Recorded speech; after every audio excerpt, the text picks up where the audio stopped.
11.12. A 10 kilowatt drilling machine is used to drill a bore in a small aluminium block of mass 8 kilogram. How much is the rise in temperature of the block in 2.5 minutes? Assuming 50% of power is used up in hitting the machine itself or lost to the surroundings.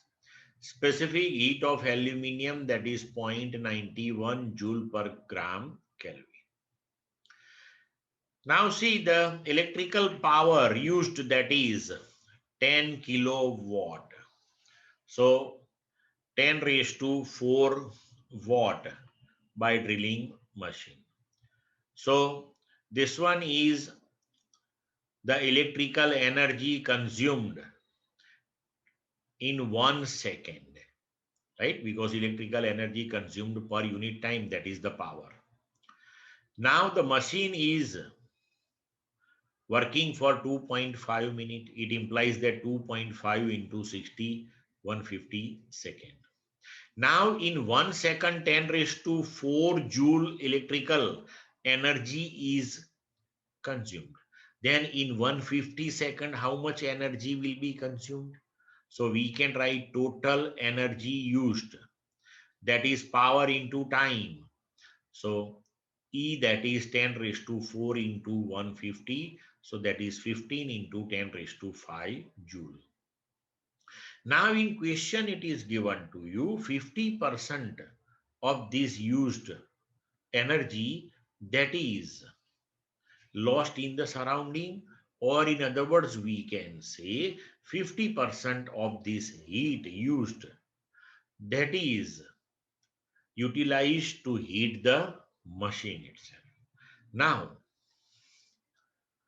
see, 50% of heat is lost after all.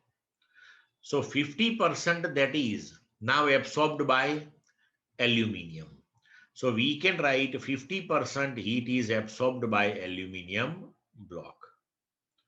So Q, the heat absorbed by aluminium, that is E by 2.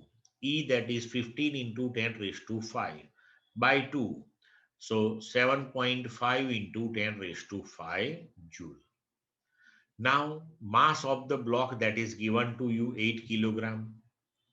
So we have the equation Q, that is ms delta T. Q, amount of heat absorbed by m gram substance, will raise its temperature by some amount. So we can write here delta T, the change in temperature of block, that is equal to Q upon ms. Q, that is 7.5 into 10 raised to 5, m, that is 8, s, that is 0.91. Now solve this one, you will get the increase in the temperature of block.